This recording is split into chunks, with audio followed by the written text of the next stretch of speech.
My name is Lorri Heiling, and I'm an independent Stampin' Up! Demonstrator, and I'm happy to be here with you. Today is March 5th. We are well into March, and I've got another Easter project for you. What are your weekend plans? We are going to be babysitting my grandkids, which I adore, so I'm really looking forward to this.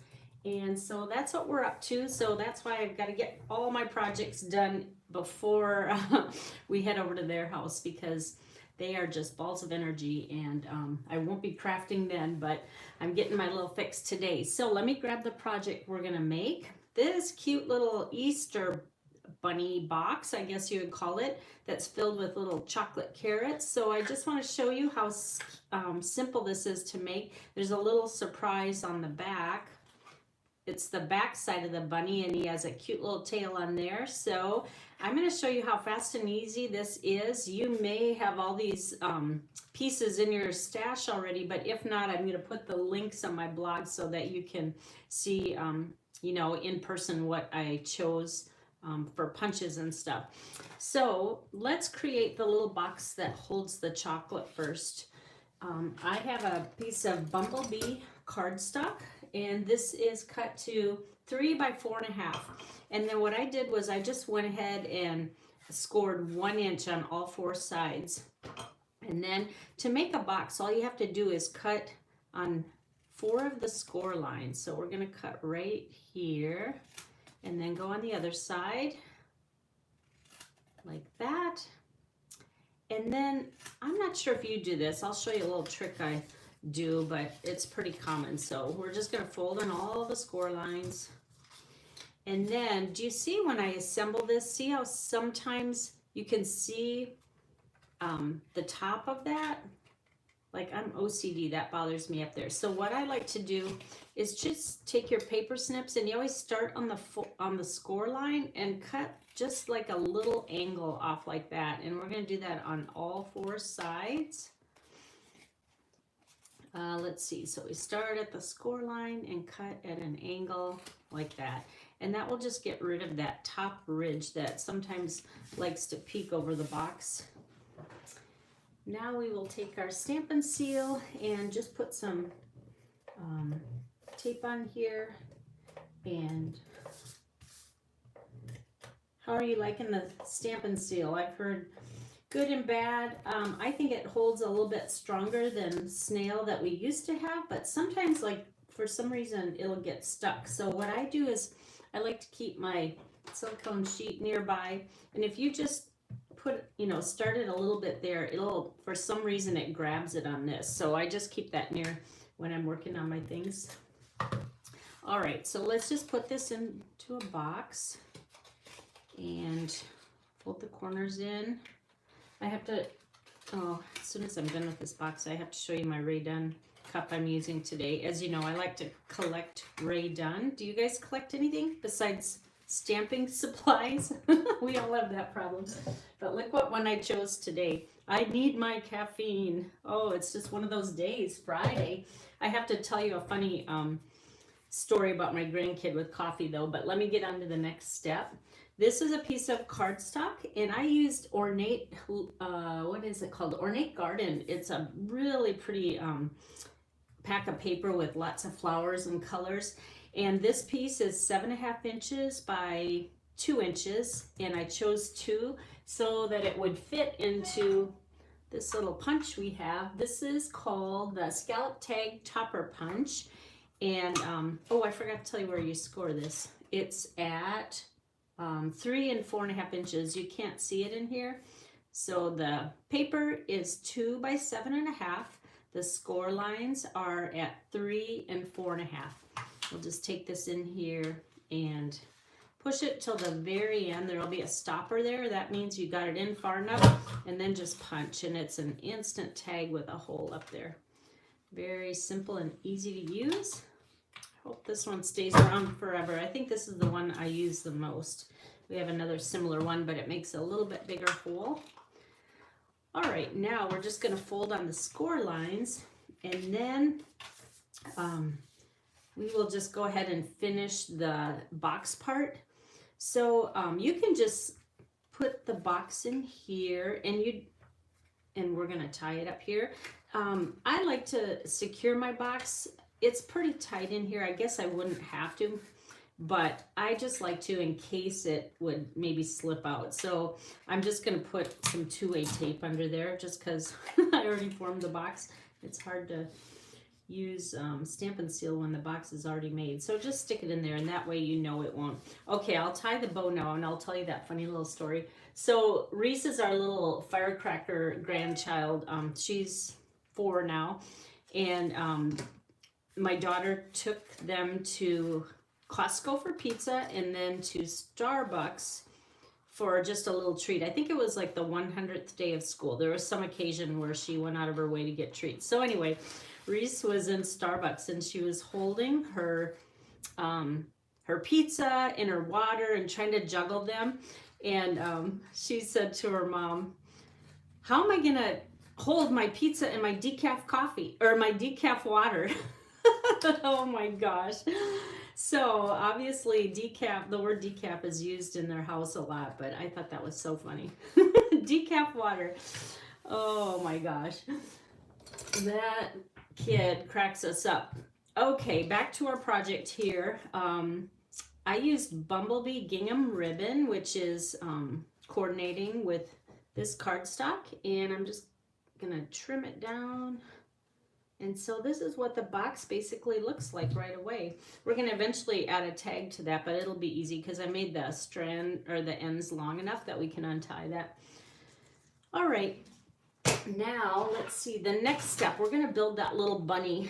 And so the base of it is a stitch shaped die, and this is the smallest circle that's in that die set. Let me grab my ruler so you know. If you don't have this, just use about 1 3/8 inch circle. So whatever's close to that, but I love the stitch die just because it has a little bit more detail to it.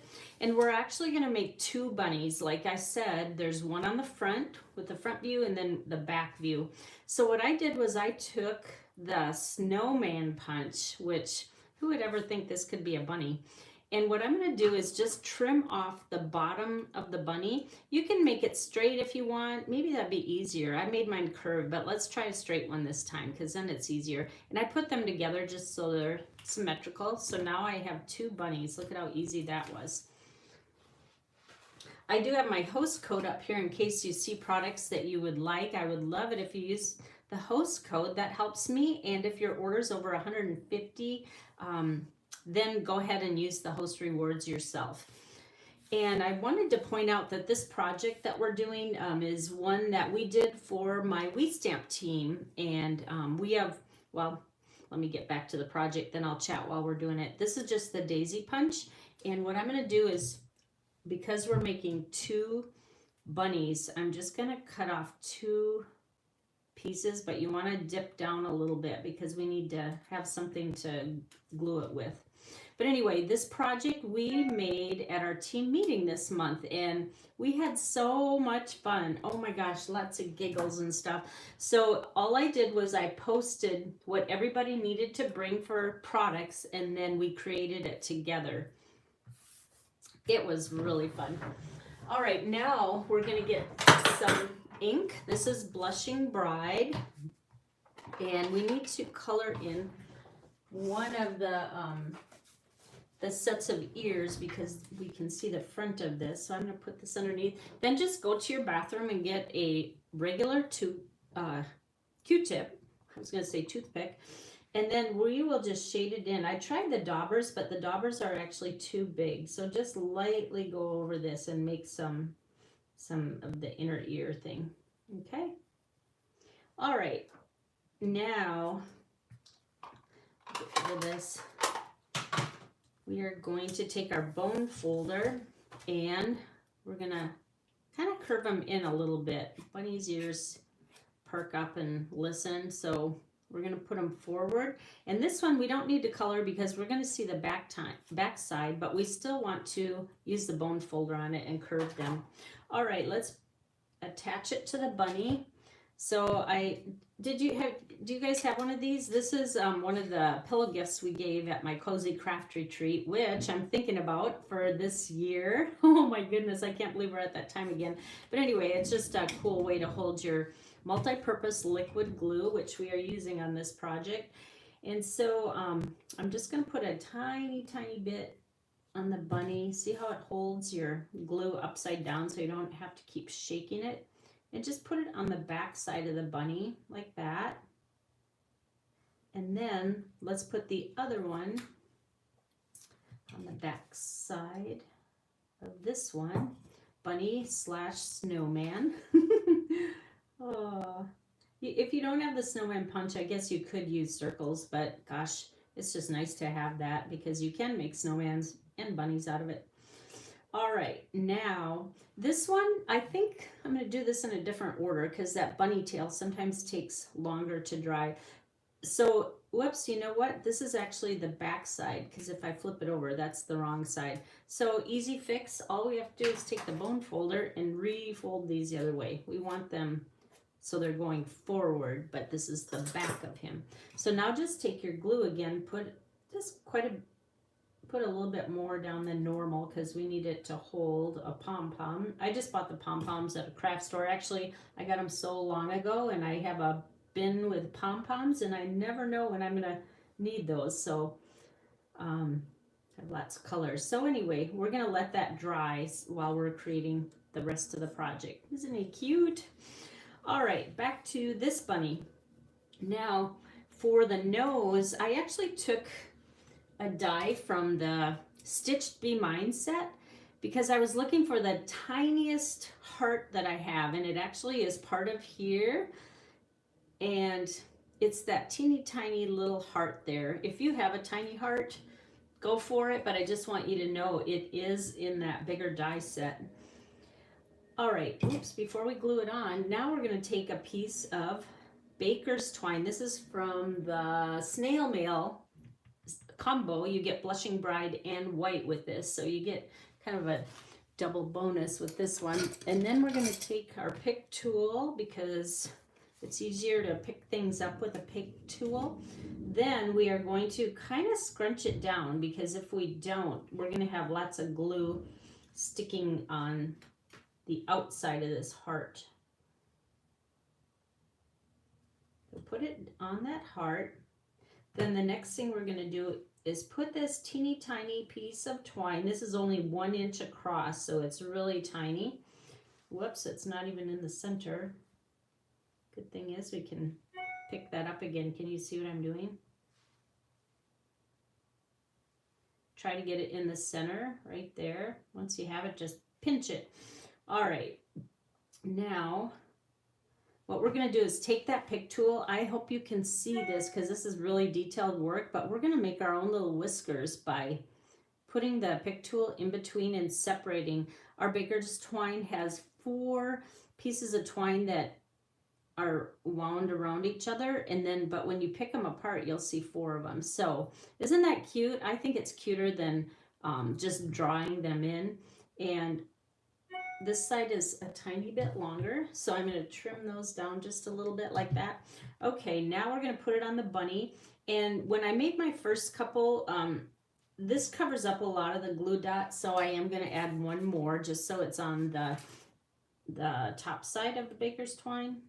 So just kind of scrunch it down again. Plus, this makes it thicker because we have 2 glue dots, and it's going to pop up his nose rather than me trying to cut a tiny teeny little dimensional on that little die there. So just go like that. You can fluff his whiskers, but isn't that cute? Oh gosh, I put his nose on crooked too.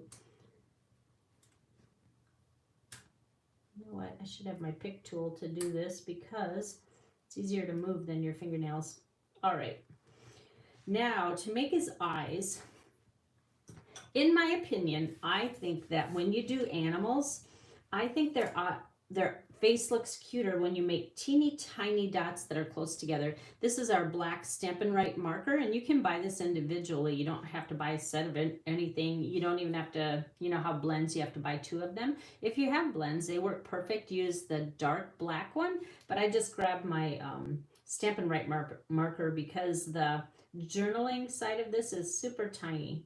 So like I said, the trick is to make them very small and close together. I just think it looks cute that way. All right, the bunny is complete. Now we are going to flip him over and put a dimensional on the back of him. And I am going to add a smaller one on top just because I want him to not lean forward like that. And when we put them on here, I don't always like to center things. So I'm going to hike them over a little bit to the left side like that. And just make the bottom of the bunny go in line with the circle like that. Okay. Now we can put them on the front of the box. So I'm going to do the exact same thing. And I'm going to put a smaller one on top. You might have to fluff his ears so they move forward a little bit like that. Now let's get our box and let's just put them on the front like that. And you could center them, I guess. It doesn't matter. I put them a little bit to the left side. Like I said, I just like to have things off center a little bit. Let's move them over a little bit more. All right. Now let's finish the back side of the bunny. So we're going to do the same thing. I think because it might still be drying a little bit, I'll put the dimensionals on here and make it a little bit easier. So I've used a large one at the bottom, small on top because it gets, his body gets smaller on the top. And then remember it's the back side, so his ears are going forward. And then just put it in the exact same spot as you did the last one, off to the side just a little bit if you'd like. You really can place them however you want.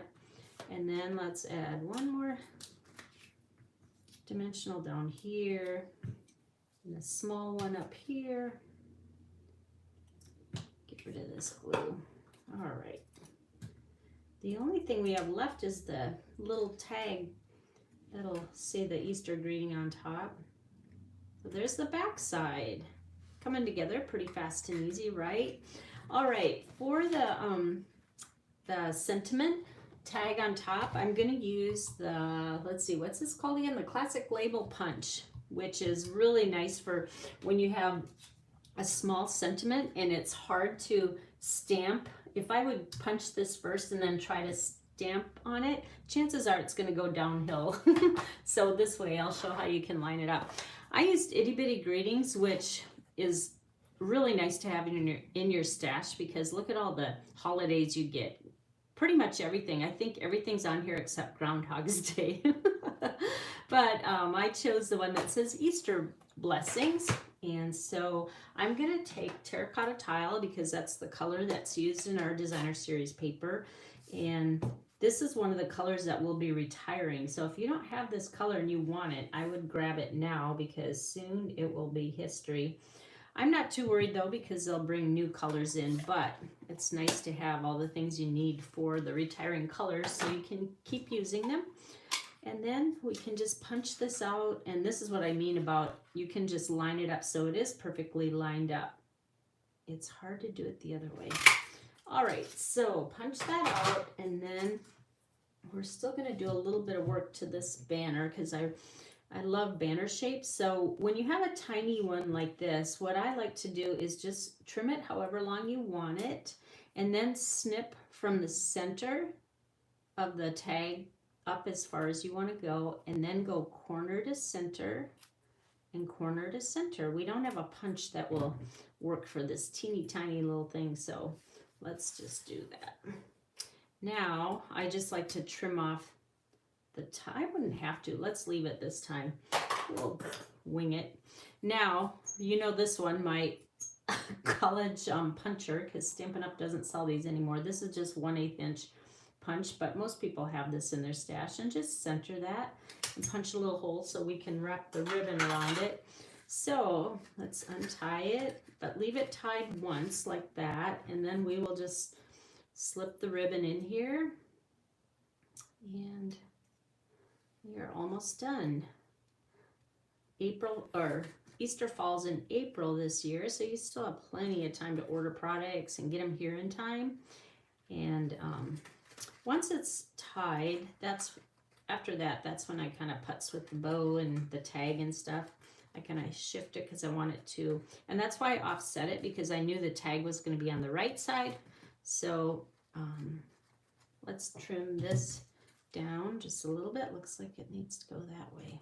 All right, and there you have it. Then you just stuff, I got my chocolate, I've seen them at dollar stores, and I got mine at Target, but you just get a cute little bag filled, and then whoops, you can put your chocolate in there, and just it's a fun little Easter treat. So here it is. I love the back side of it. Normally when we craft and make paper crafting projects, we only do the front side and we always leave the back side, but this time doesn't matter which side you see it.